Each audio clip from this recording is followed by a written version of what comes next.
So people I trusted turned on me. And the people they trusted turned on them. It's so much to take in. With these headaches on top of it, I hope vacations still exist in this world, because I need one. I listened. And Emerson, the board, they used all of us. And my crewmates, too. A lot of these are high security signals, things related to the deep sleep projects. Other projects, too, ones I don't know much about. There's a signal coming from some sort of object. Something called Arachne. It's gotta be related.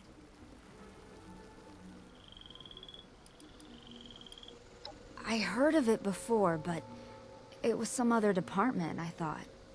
Dr. Novak transferred to our department from theirs, I think.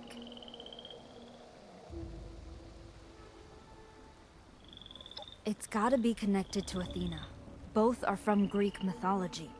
Arachne was a weaver, and a brilliant one. She challenged the goddess Athena somehow, and, well, she was turned into a spider. You know, like arachnids, right?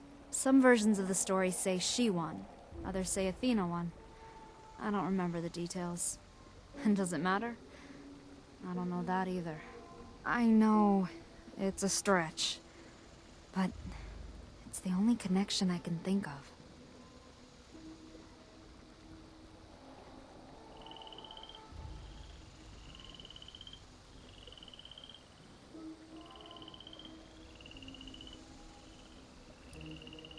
My best guess is a program?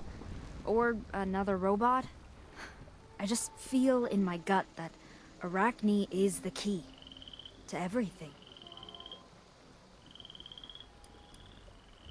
It was a board meeting between the USSA and some corporations.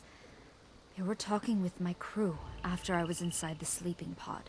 I was asleep in the pod when this was recorded. And well, it sounded like they were all in on the experiment. And I was the subject. They were, however, forced to partake in the same experiment, against their wills. It doesn't bring me joy to hear it. But they did deserve it. They were connecting me to some external Athena unit.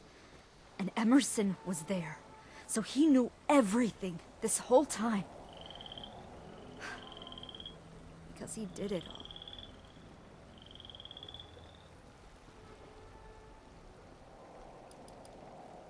I assume you mean, do I feel like my mind is being toyed with for some nefarious purpose? I don't know, I feel like me. But how can I even trust my own feelings?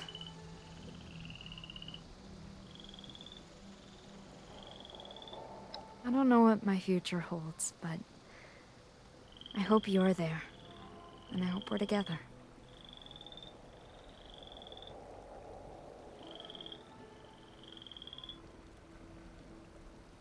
I know I can depend on you, and that you care about me. And that means a lot to me. And I care about you, too. I mean, we're a great team together. We're hunting down my tortured past, righting the wrongs, and trying to build a better tomorrow together. But seriously, I sort of think we should start our own team when all this is said and done. Rebuild Appalachia by righting all the wrongs. Together.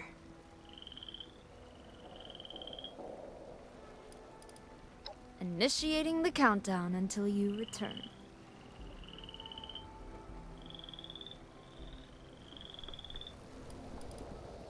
Roger. Stay safe out there.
Greetings, adventurers. I'm Dick Shale.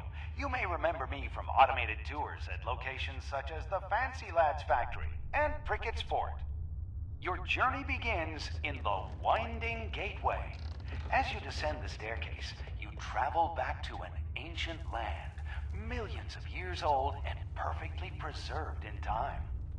Time travel sure works up an appetite, so guests with an upgraded tour plan can grab a complimentary box of Dandy Boy apples. Yes, Dandy Boy apples. So good, they never go bad. After our photographer captures the memory of a lifetime, head down the wooden path to learn the fascinating and mysterious history of the world-famous Uncanny Caverns.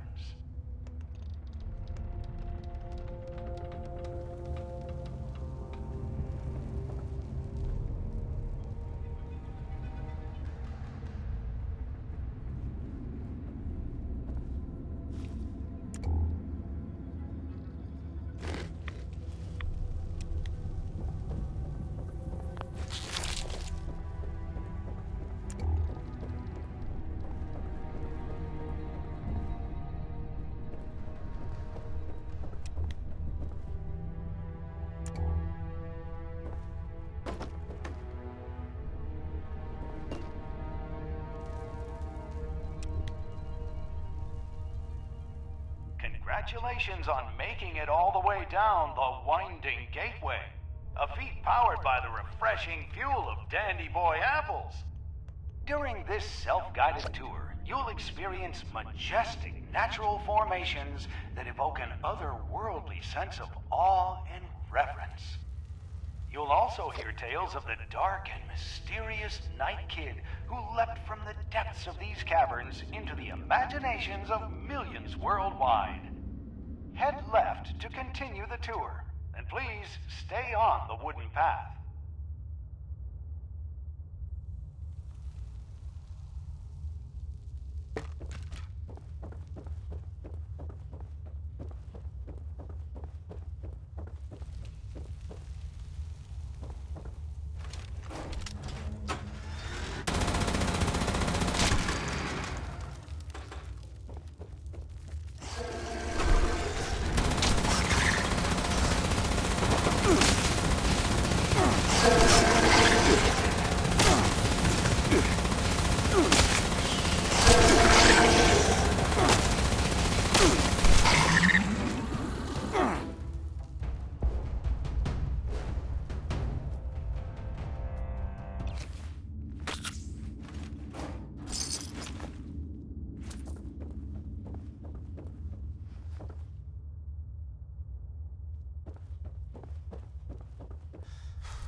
You're now in the royalty room, made up of 3 beautiful natural columns named the King, the Knight, and the Squire. Fun fact, columns are formed by the natural union of stalagmites and stalactites over many years. The King column is over 200,000 years old. When first surveyed, the royalty room was filled with 2 tons of litter and dead livestock dumped by local farmers through a now collapsed hole. Head left to continue the tour, and remember, no littering.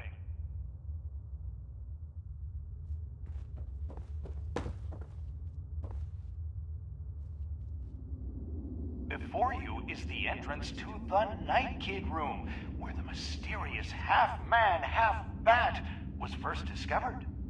Night Kid was found in complete darkness and surrounded by bats. He was 2 feet tall, weighed 19 pounds, and had been feeding on moths to survive. You can explore this part of Appalachian history and more at a reasonable price as part of our Wild Cave Tour, sold separately. Head right to continue the tour. Please let members of premium guided tours pass before proceeding.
the royalty room, we'd like you to experience the decades-old tradition of listening for Night Kid. Some say if you're quiet enough at the right time of day, you can hear Night Kid scurry around the dark recesses of the cave ceiling. Now, everybody in the tour group, take a brief moment of silence, if you dare. When you're done, head down the stairs to continue the tour. Please, watch your step.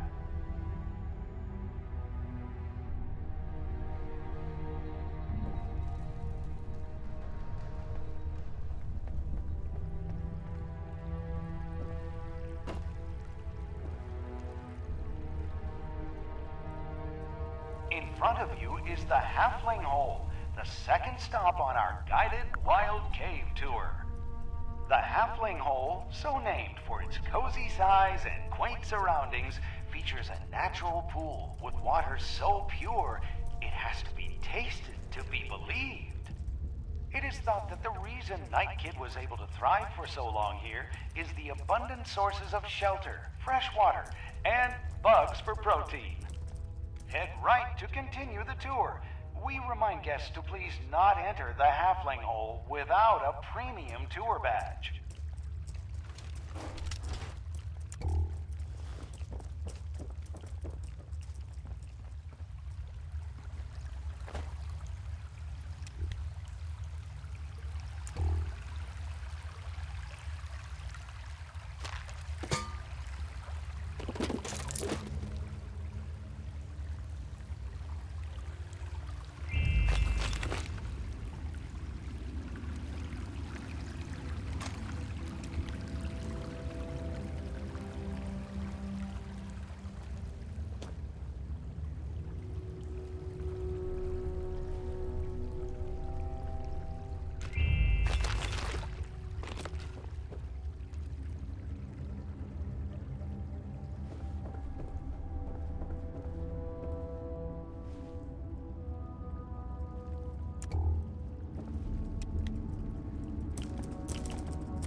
The next stop in our tour is the impressive Poseidon's Passage, so named after the ancient Greek god of the sea, earthquakes, storms, and horses.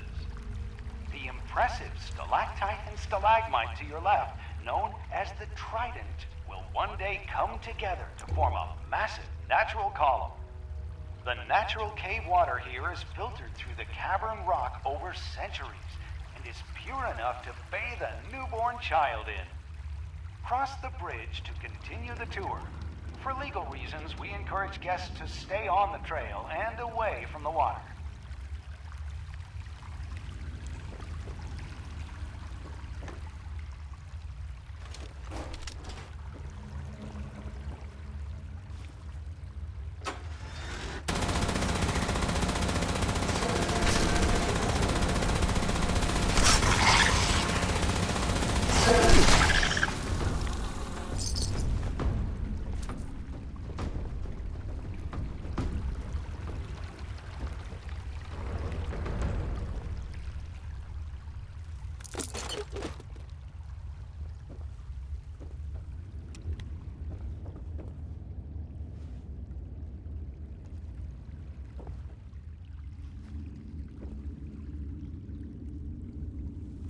The third stop on our premium Wild Cave tour is the Dead End, where the final standoff between Night Kid and the federal marshals took place. Night Kid, now an aggressive 5-foot-tall predator, was cornered and captured by the marshals after a lengthy and deadly chase through the caverns. He remained in captivity for a decade before he was freed under mysterious circumstances and returned to the caverns where he lives to this day. Step up the right path to continue the tour. Watch out for bats.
Now we arrive at the infamous Devil's Offering, a tight and dangerous connection through the middle of the cavern to the royalty room. It is said that only those who offered a toll to the devil could get through this tight passage unscathed. Travel through Devil's Offering is only available by purchasing the Extreme Adventure Tour upgrade. Inquire at the gift shop to learn more. Head left to reach the final stop of the tour.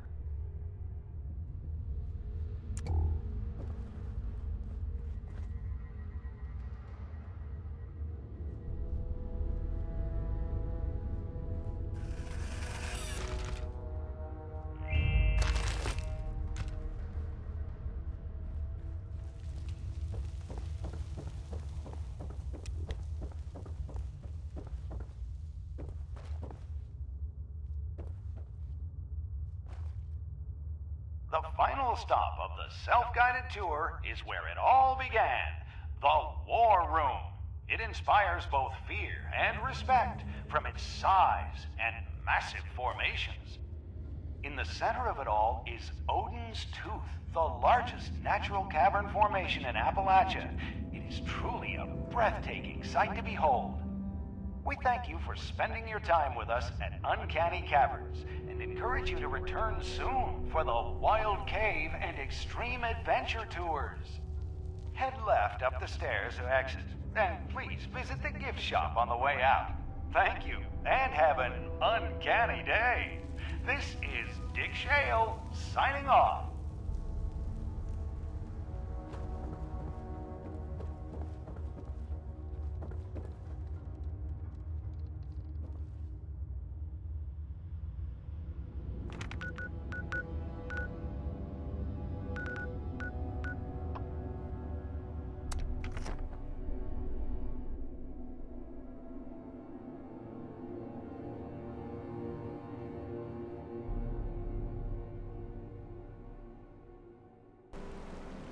There you are. I was hoping you would stop by. Always puts a smile on my face. You're both here. Good. I know about Athena, Emerson. I know what you've done to me. You should know that her link to you isn't severed. I look into your eyes, Sophia, and she's there. Watching all of us. What the hell are you talking about?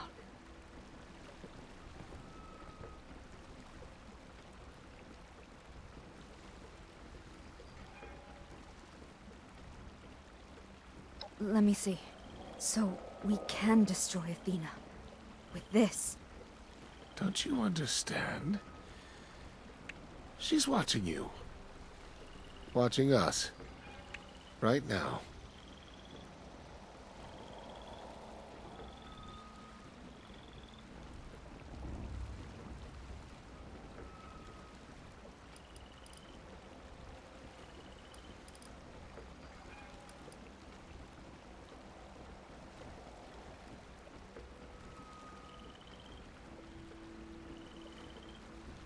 Yes, it might hurt. A lot. Maybe permanent damage. But keeping that thing connected will kill Sophia.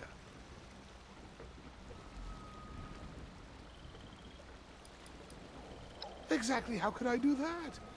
No, I didn't. The ship was supposed to switch to the secondary power cells a while ago. When Dr. Lee was unavailable. The ship's Pandora bot initiated Blue Sunset, which landed the ship near the strongest active USSA beacon.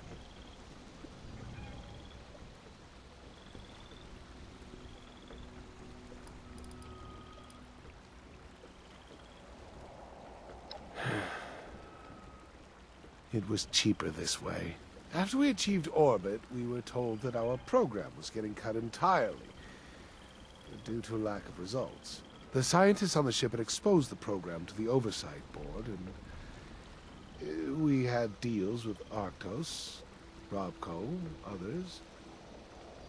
We were ruined. I was ruined. Putting them in the pods gave us until 2080, when another crew was scheduled to take their place. We thought we had enough time. I resigned and paid a fine for some ethics violations. I was hired by Robco afterwards for triple my salary. That was that.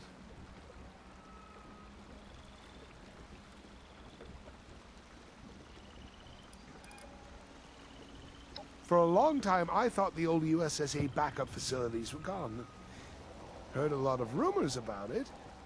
Figured everyone was dead. Then I heard people were coming back here. Decided I should be sure it was over. Tagged along with some nobodies, made it here with one goal. To blow up Athena. But then Sophia lived. And it was complicated because I knew Athena was holding her hostage. And I had to find another way.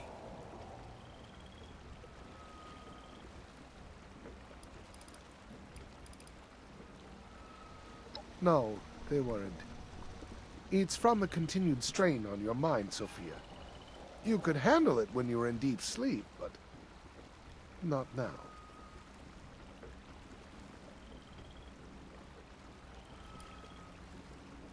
I had hoped that Dr. Noack created some sort of shutdown routine for Athena.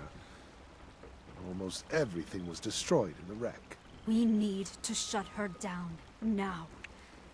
I figured the headaches were something else, but nothing like this. I never agreed to this in my contracts. Well, actually you did. The contracts were very thorough, and extremely obtuse. You could have never known.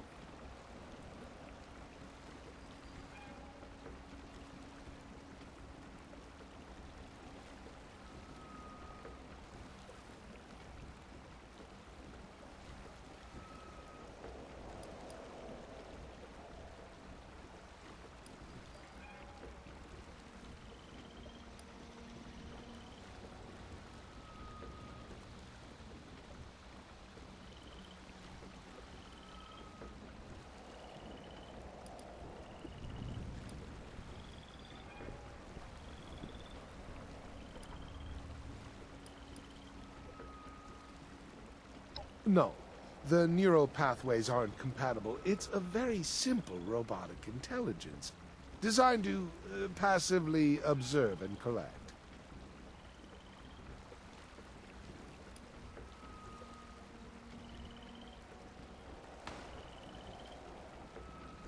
It was a government contract, supposed to keep the peace, ensure societal tranquility. I don't know, really.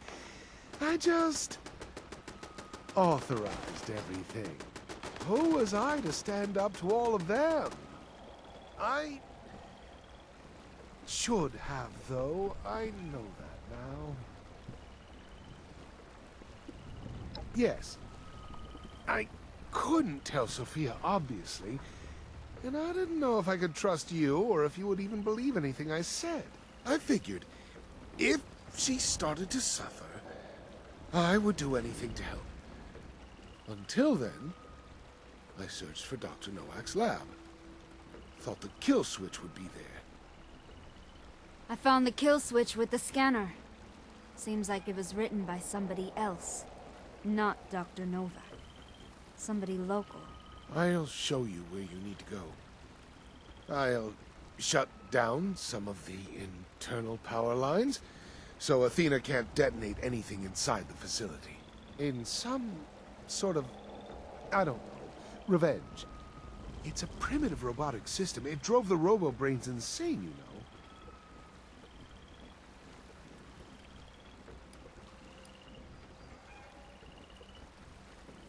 you know. Up to her then, I suppose? If we were ever friends, if any of that life before ever mattered, just fix this. I'll make this right. I promise. And thank you, Sofia. I don't deserve it. But thank you. Your ship crashed here because A.T.H.E.N.A is here. She's in a restricted section of Sugar Grove. You need to find a way in. I lost my USSA keycard long ago. But surely you can find another? I'm sorry. That's all I can do.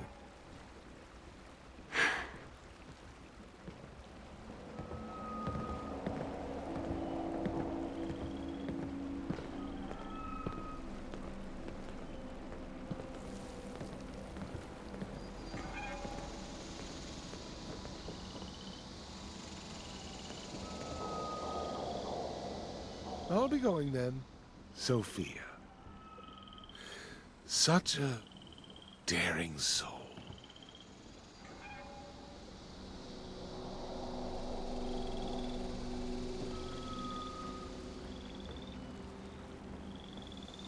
I hate to think of what this Serum Z really is. Should at least get a superpower out of this, right? Wishful thinking. So, this is a kill switch, huh? It deletes whatever A.T.H.E.N.A is entirely.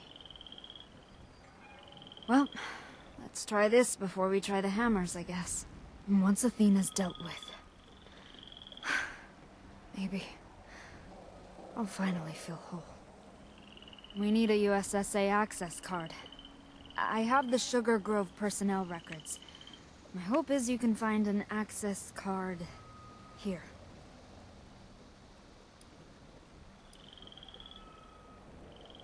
He sounded sincere. And if he really was worried anything I saw or heard was being intercepted, I mean, it kind of holds together. Or it could be a lie. I just don't know. Things are getting tense, and I understand that. I need you to hang in here with me, though, okay? Finish things up first. I'll be here.